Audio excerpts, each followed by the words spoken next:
1년의 반이 지나가고 또 7월도 중순에 접어들고 있네요. 우리는 지난주 갈라디아서 3장을 통하여 바울이 갈라디아 교인들에게 그리스도께서 자신들을 위해 죽음으로써 희생당하셨음을 상기시키고 또 그들이 어떻게 성령을 받았는지에 대해 물어보며 하나님의 섭리는 항상 믿음을 통하여 역사했음을 깨우쳐준 일들을 살펴보았습니다. 그리고 이제 4장에서 바울은 은혜가 율법보다 우월함을 보여주는 또 다른 근거들을 제시합니다. 4장 속으로 들어가 보겠습니다. 내가 또 말하노니 유업을 이을 자가 모든 것의 주인이나 어렸을 동안에는 종과 다름이 없어서 그 아버지가 정한 때까지 후견인과 청지기 아래 있나니 이와 같이 우리도 어렸을 때 이 세상의 초등학문 아래 있어서 종노릇하였더니 때가 참에 하나님이 그 아들을 보내사 여자에게서 나게 하시고 율법 아래 나게 하신 것은 율법 아래 있는 자들을 속량하시고 우리로 아들의 명분을 얻게 하려 하심이라.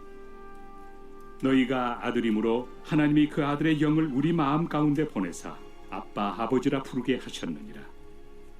그러므로 내가 이후로는 종이 아니요 아들이니 아들이면 하나님으로 말미암아 유업을 받을 자니라. 그러나 너희가 그때는 하나님을 알지 못하여 본질상 하나님이 아닌 자들에게 종노릇하였더니 이제는 너희가 하나님을 알 뿐 아니라 더욱이 하나님이 아신 바 되었거늘 어찌하여 다시 약하고 천박한 초등학문으로 돌아가서 다시 그들에게 종노릇하려 하느냐. 너희가 날과 달과 절기와 해를 삼가 지키니 내가 너희를 위하여 수고한 것이 헛될까 두려워하노라. 바울은 율법 아래에서 살아가는 영적 미성숙한 상태를 나타내기 위해 성숙한 나이에 이르지 않은 상속자가 어떤 처지인지를 열거합니다. 1세기의 가정에서 아들은 성년이 되어 아들의 권리를 다 받을 때까지 종으로 취급되었습니다. 물론 미성년 자녀도 부모의 모든 것을 물려받도록 되어 있었지만 아버지가 성인의 권리와 특권과 권한을 다 부여할 때까지는 아직 후견인과 청지기의 지배 아래 있었고 이 세상 초등학문의 지배를 받았습니다. 바울은 이것을 예로 삼아 갈라디아 교인들에게 중요한 교훈을 해주고 있는데 3절을 보면 자신을 포함하는 1인칭 우리를 사용하여서 그들도 자신과 마찬가지라는 사실을 인식하게 합니다. 그리스도의 은혜를 받기 전에 그리스도인은 이 세상 초등학문 아래, 곧 율법의 초보 안에 있다는 것입니다. 여기서 초등학문이라는 말은 헬라어 단어 스토이케이아를 번역한 것입니다. 히브리서 5장 12절에는 이 단어가 기독교 신앙의 초보를 뜻하는 말로 쓰였습니다. 그러나 여기서는 이 세상의라는 수식어가 붙어 있으므로 이 말이 기독교의 기본 교리나 구약의 율법을 지칭할 수는 없습니다. 그보다 바울이 골로새서 2장 8절에 쓴 철학과 헛된 속임수, 사람의 전통을 가리킨다고 할 수 있습니다. 골로새서 2장 20절에서도 이 말은 율법 자체가 아니라 인간이 만들어 율법에 보탠 율법주의적인 군더더기를 가리킵니다. 이 말은 또한 악한 영적 세력을 가리킬 수도 있는데 구원받지 못하고 율법의 정죄 아래에 있던 때에는 헛된 철학, 인간이 만들어낸 도덕률, 율법에 대한 율법주의적인 해석, 절망과 낙심만 안겨준 악한 영들에 존속된 종교 등에 예속되어 있다는 말입니다. 하지만 때가 참에 하나님께서 율법의 종노릇하고 있는 사람들에게 해결책을 제시하셨습니다. 율법이 자기의 목적을 다 수행하여 인간이 율법의 굴레에서 벗어날 준비가 되자 하나님께서 그 아들을 보내신 것입니다. 그 아들은 여자에게서 난 인간으로 모든 인간들이 직면하는 유혹과 문제들을 직면하였고 율법 아래에 태어남으로써 모든 사람과 마찬가지로 모든 면에서 유혹을 받았지만 하나님의 율법을 완전히 지켜 아무 죄를 짓지 않으셨습니다. 그 아들은 인간에게 구원을 가져다 줄 자격을 갖춘 분이었습니다. 그리스도께서 오신 것에는 두 가지의 목적이 있습니다. 첫째로 율법 아래에 있는 자들을 속량하기 위해서이며 둘째로는 우리로 하여금 아들의 명분을 얻게 하려고 오셨습니다. 하나님은 율법이 아니라 자신의 영, 자기 아들의 영을 주셔서 자기 백성을 법적 지위에서는 물론이고 내적 존재 면에서도 참 자녀로 변화시키셨습니다. 모든 그리스도인들은 아들이자 상속자로서 그 유산의 계약금이라 할 수 있는 성령을 받습니다. 성령께서는 성도들이 하나님을 아버지라 부르도록 감동하십니다. 또한 우리가 성부 하나님과 올바른 관계를 맺고 있다는 확신을 제공해 주십니다. 뿐만 아니라 하나님의 모든 능력과 부요함을 우리에게 배분해 주시며 우리 마음속에 거하시면서 은사들을 제공하심은 물론 그리스도 안에 있는 유업을 우리에게 양도하십니다. 상속자, 곧 유업을 받을 자는 에베소서에서 설명했듯이 그리스도 안에서 하늘에 속한 모든 신령한 복을 받습니다. 여기에 이 복은 칭의, 완전한 죄사함, 아버지와의 직접적이고 무조건적인 교제, 그리고 그리스도의 교회에 소속됨, 성령의 내주하심, 영생의 약속, 미래의 몸의 부활 등이 포함됩니다. 갈라디아 그리스도인들도 하나님의 은혜에 의하여서 믿음으로 말미암아 이 모든 것을 누리는 데까지는 왔습니다. 그러나 그들은 그리스도를 알기 전에 제우스와 헤르메스와 같은 이방신들의 종이었습니다. 비록 그리스도를 믿은 다음에 그 속박으로부터 벗어나 참 하나님을 아는 데서 자유를 발견하게 되었지만 그들은 다시 돌아갔습니다. 바울은 그렇게 악하고 천박한 초등학문으로 돌아가서 다시 노예가 되려고 하느냐고 9절에서 격분하며 묻습니다. 유대주의자들은 그리스도인의 삶에 율법주의적인 처방을 내렸고 갈라디아 교인들은 그 처방을 받아들여 노예 생활로 돌아가고 있었습니다. 유대주의자들은 그들에게 할례 외에도 유대교의 종교력을 엄수하도록 강요하려 했습니다. 일찍이 하나님은 율법의 안식일과 각종 절기와 기념일을 주셔서 유대민족이 하나님을 중심으로 살아가게 하셨습니다. 본래 이것은 그들이나 어느 누구를 구원하기 위한 것은 결코 아니었지만 유대주의자들은 갈라디아의 이방인 신자들에게 그것을 지킬 것을 요구하는 것으로 하나님의 새 언약에 옛 언약을 혼합시켜 버렸습니다. 바울은 갈라디아 교인들에게 너무 화가 나서 그동안 자신이 전도와 제자 훈련에 쏟은 모든 노력이 헛수고였을 수도 있다는 의구심마저 들었습니다. 그리스도를 참으로 믿은 갈라디아 교인들이 율법주의로 퇴보했다는 것은 구원을 잃을 위험에 처했다는 뜻보다는 바울이 제자 훈련을 사실상 다시 시작해야 한다는 뜻이 됩니다. 바울은 은혜가 생명을 얻는 길이자 또한 삶을 살아가는 길이라는 사실을 그들에게 다시 가르쳐야 했습니다. 복음은 말로만 전해질 수 있는 것이 아니라 구체적인 삶을 통해 그 능력을 드러냄으로써 전해지는 것이라는 신념이 깔려 있습니다. 살아있는 복음은 말의 고리를 통해서가 아니라 삶의 고리를 통하여 전해집니다. 그래서 우리는 갈라디아 교인들의 어리석음을 본받아서는 안 됩니다. 누구라도 언제든 돌아서서 다시 우상 숭배자가 되어 이전처럼 종노릇할 수 있음을 명심해야 합니다. 우리는 종교적인 허드렛 일이나 고역스러운 신앙생활을 할당받은 노예가 절대로 아닙니다. 오히려 우리는 전능하신 하나님과 친밀한 관계를 누리도록 부름받았고 하나님을 아빠라 부를 정도로 친밀한 관계를 회복한 자들입니다. 만일 우리가 지금 돌아간다면 그것은 자기 자신과 자신의 기독교적 경험을 부정하는 것일 뿐만 아니라 하나님을 부정하는 것입니다.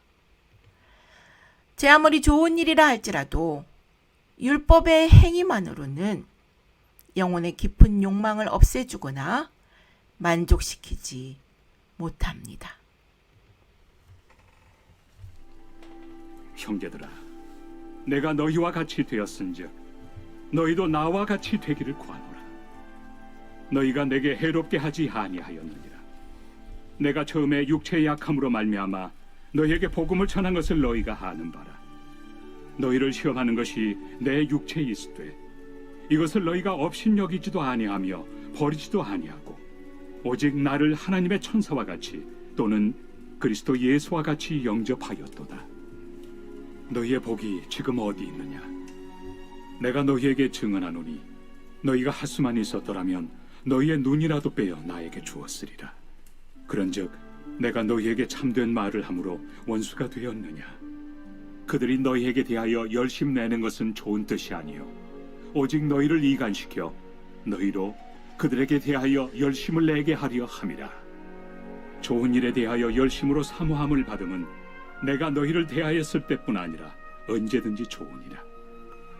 나의 자녀들아, 너희 속에 그리스도의 형상을 이루기까지 다시 너희를 위하여 해산하는 수고를 하노니 내가 이제라도 너희와 함께 있어 내 언성을 높이려 함은 너희에 대하여 의혹이 있습니다.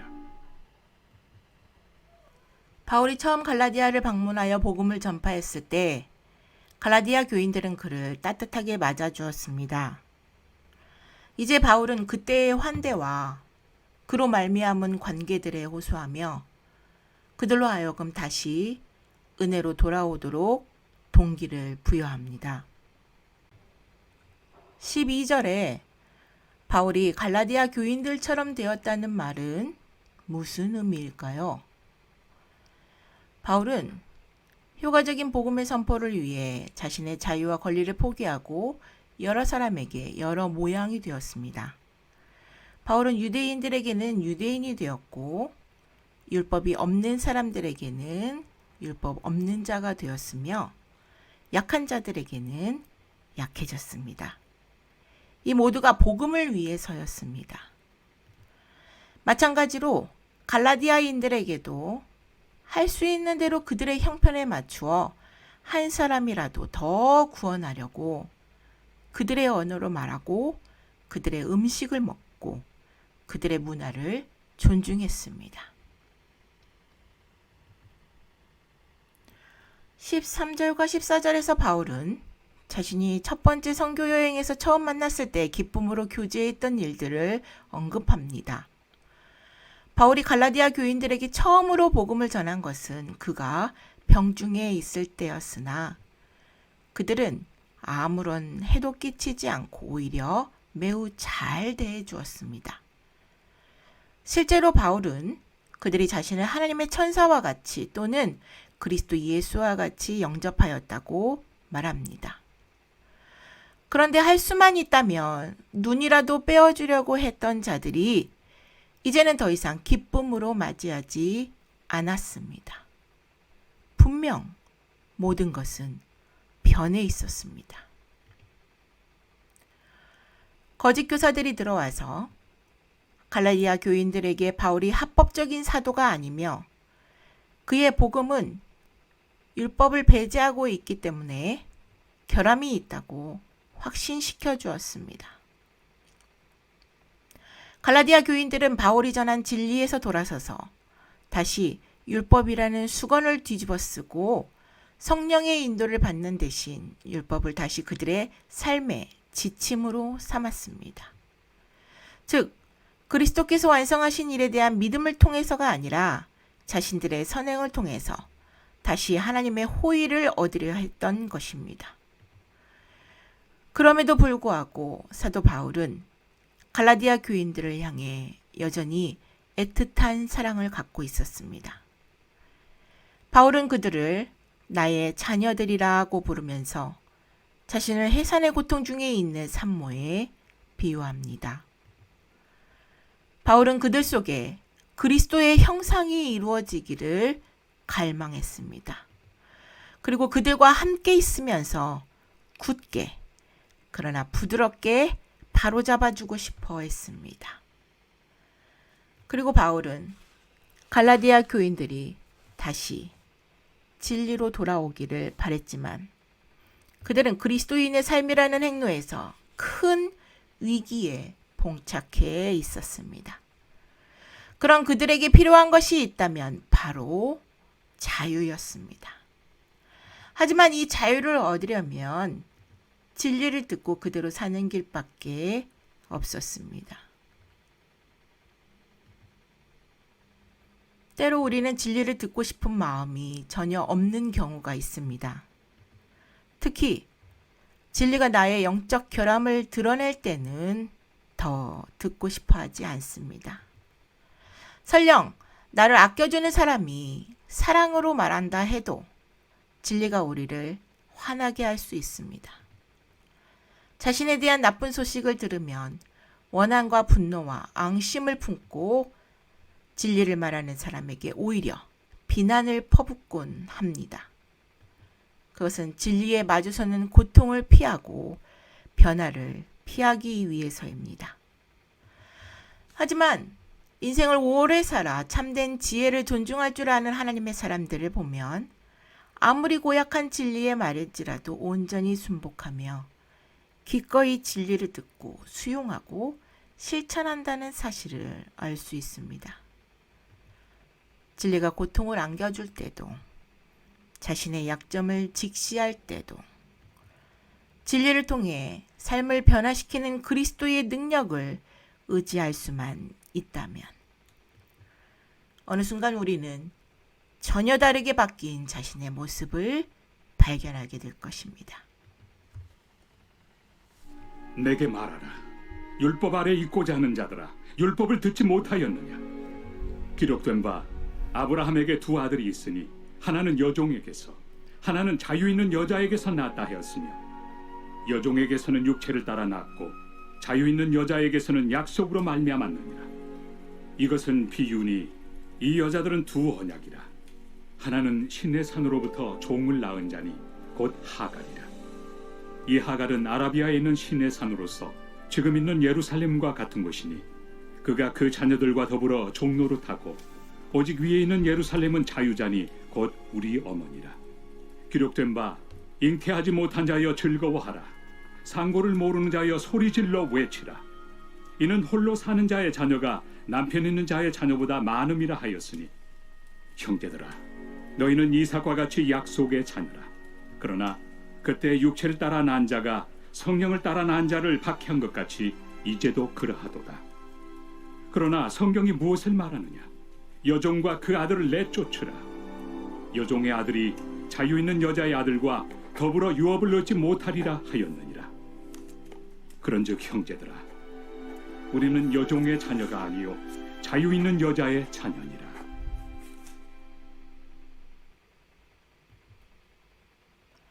바울은 갈라디아 교인들에게 율법 아래에 있는 것과 은혜 아래에 있는 것의 차이를 보여주기 위해 구약에 나오는 하갈의 아들과 사라의 아들을 비교해서 설명해주고 있습니다.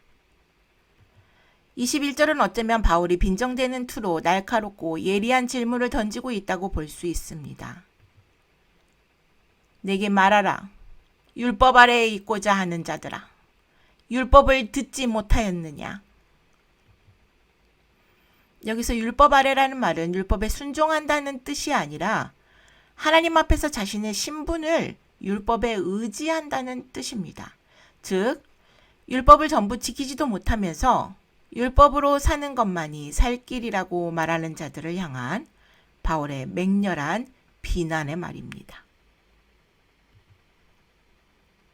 아브라함에게는 이스마엘과 이삭이라는 두 아들이 있었는데 갈라디아 교인들이 지금 그 둘 중 잘못된 아들인 이스마엘에게 동조하는 위험에 처해 있다는 것이 바울의 생각이었습니다. 원래 유대주의자들은 자신들이 아브라함의 정통 후손이라는 사실을 당연시했습니다. 자신들이 아브라함의 씨라는 물리적인 산물이므로 하나님의 약속과 복을 받게 될 상속자인 줄로 착각했습니다. 그러나 바울은 혈통으로 구원받는다는 그 유대주의자들의 믿음에 치명타를 날립니다. 실상 아브라함 시대를 잘 생각해보면 이삭이 아니라 이스마엘이 후계자가 되는 것이 맞습니다. 본처가 아이를 낳지 못할 때 여종에게서 아들을 낳는 것은 아무 문제가 되지 않는 일이었기 때문입니다. 그럼에도 불구하고 하갈과 이스마엘이 배척당하고 사라와 이삭이 후계자가 된 이유는 단 하나, 바로 언약이었습니다. 이삭은 자유하는 여자 사라에게서 태어났고 은혜를 대표합니다. 이스마엘은 계집종 하갈에게서 태어났고 율법을 의미합니다. 이스마엘의 탄생은 인간적인 평범한 출생이었지만 하나님께서 아브라함에게 주시겠다고 약속하신 점에서 이삭의 출생은 약속으로 말미암은 출생이었습니다. 그러므로 바울의 기본 요지는 이것입니다. 그리스도를 믿는 순간 너희는 아브라함의 자손이요 하나님이 주신 모든 약속의 상속자다. 하지만 모든 율법을 지켜야 한다고 생각하는 순간 너희는 결코 아브라함의 자손이 아니다. 아브라함은 하갈과 동침함으로써 자신의 능력에 의지하는 쪽을 택했습니다. 행위로 아들을 얻고자 한 것입니다. 그는 믿음으로 행했으나 믿음의 대상이 자신이었습니다. 스스로 자신의 구주가 되었던 것이죠. 결과는 당장 재앙으로 나타납니다. 사라는 하갈을 몹시 질투했고 집안은 쓰라린 분열과 비탄에 빠졌습니다. 그리고 세월이 흐르면서 이삭의 후손과 이스마엘의 후손 사이에 반목과 전쟁이 계속되었습니다. 이삭과 이스마엘 사이에 다툼이 있었던 것처럼 은혜와 율법주의 사이에도 갈등이 있습니다. 그 두 여인은 각각 두 언약을 상징합니다. 하갈은 시내산에서 받은 모세의 언약을 상징하지만 그녀가 낳은 자식들은 모두 종일 뿐입니다.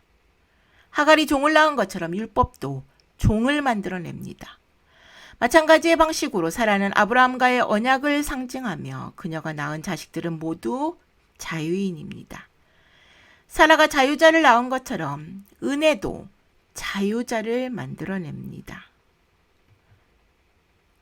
거짓 교사들은 사라와 이삭을 통한 아브라함의 후손으로 자처했지만 바울의 말대로 영적으로는 여종이자 이방인이자 버림받은 계열의 후손이었습니다.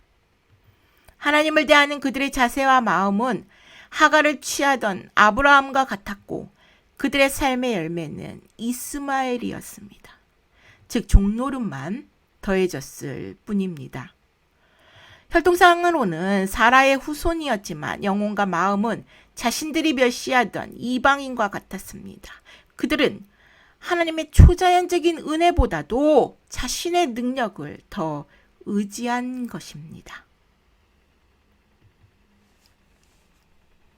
25절과 26절에서 바울은 이 두 여인을 또 두 예루살렘과 비교합니다. 하갈은 신의 산으로서 1세기 당시의 예루살렘을 의미하며 그곳은 유대인의 수도로 그곳에 거주하고 있던 사람들은 모두 율법의 종노릇을 하고 있었습니다.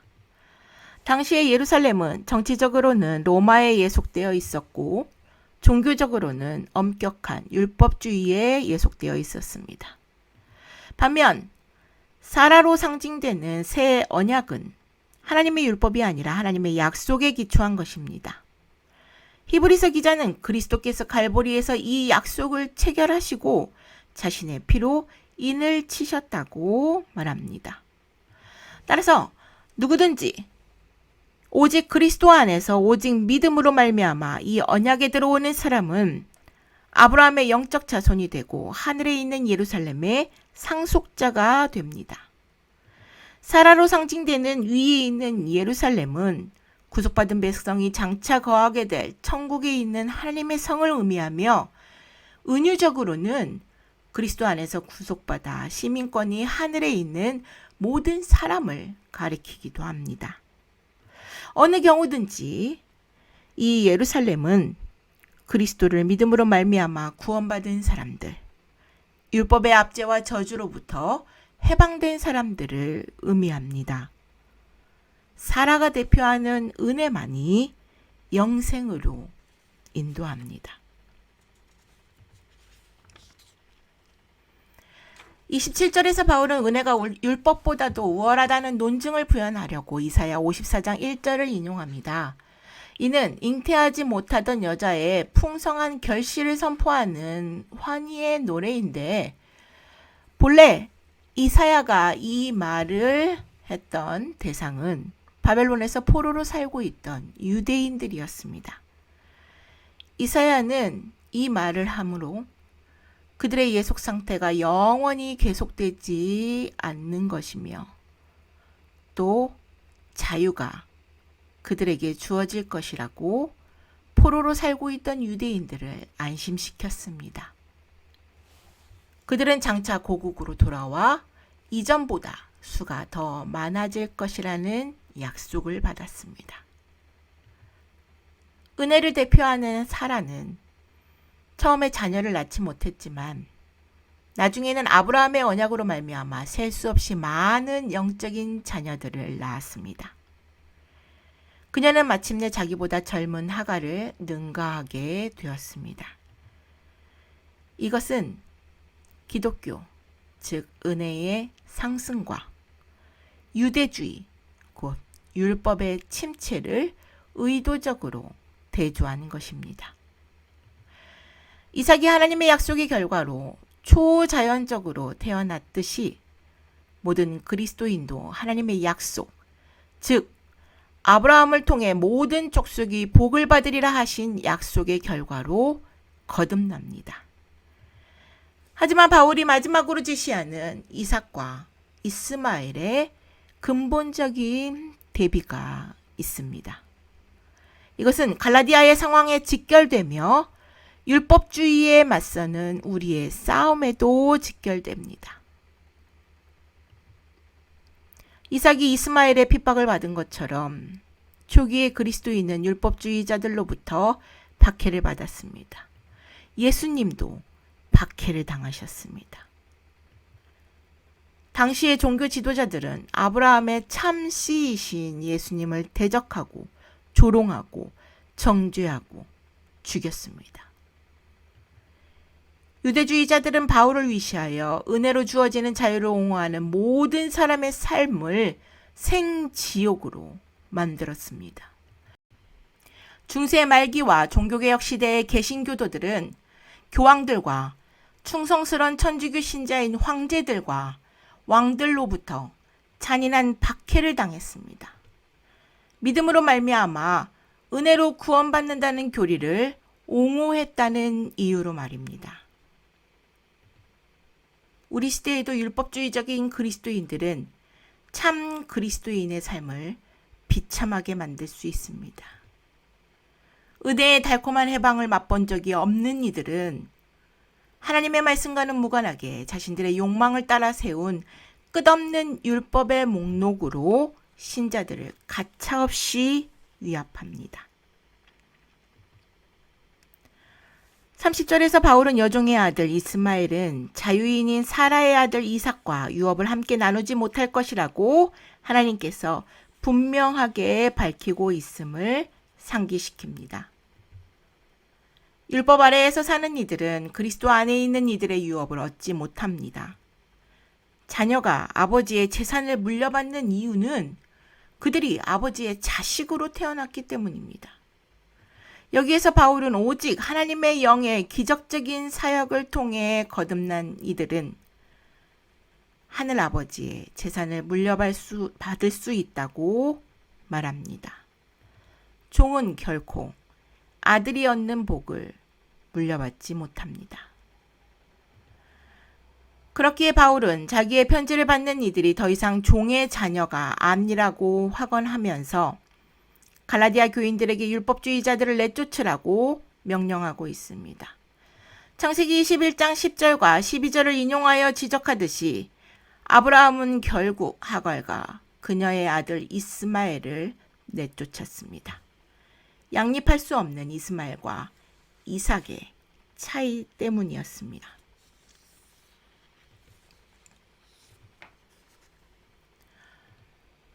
인간의 제한적인 노력을 통해서는 그 누구도 주님을 기쁘게 해드리지 못함은 물론 구원도 얻을 수 없습니다. 그러나 성령을 통해 거듭난 이들은 죄와 죽음으로부터 자유롭습니다. 성령께서 우리 안에 거하시면 하나님의 은혜와 믿음을 통해 하나님의 생명이 우리의 영혼 안에 심기어집니다. 그리고 하나님은 우리 안에서 하나님의 생명을 보시면서 우리를 약속의 자녀로 인정해 주십니다. 우리가 할 일은 죄와 사망의 율법에 대한 노예 상태에서 구해 주시고 우리 안에 자신의 생명을 심어 주신 주님을 찬양하는 것뿐입니다. 할렐루야.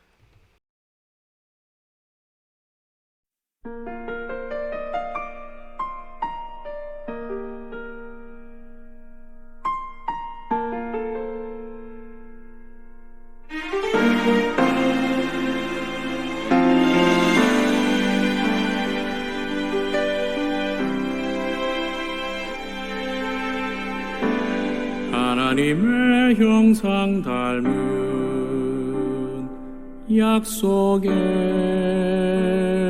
사람아,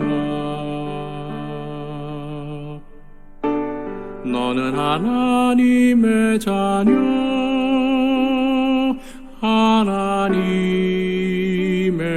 사람, 하나님의 형상 닮은 약속의 사람아, 너는 언약 잡은 자녀, 승리의 사람. 세상의 지식이 내 앞에 산이 될 때에 기도의 줄 잡고 담대히 나가라. 십자가에 예수님 모든 것 이루셨네. 너 염려 말고 감사로서 기도하라. 하나님의 능한 손이 함께하네. 불꽃 같은 눈동자로 너를 지키시네. 너 약속의 자녀, 주를 바라보면 세상 가운데서 승리하리라.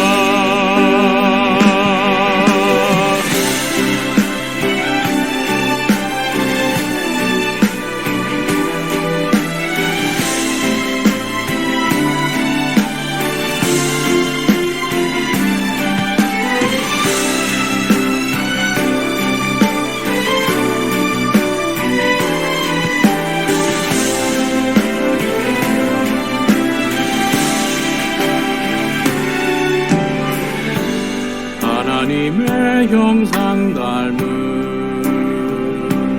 약속의 사람아, 너는 하나님의 자녀, 하나님의 사람, 하나님의 형상 닮은 약속의 사람아,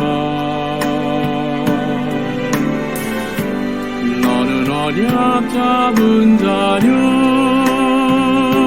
승리의 사람. 세상의 문화가 큰 바다 된다 하여도 언약의 배 띄워 담대히 항해하라. 예수의 이름은 세상을 이기었네. 너 두려워 말고 기뻐하라.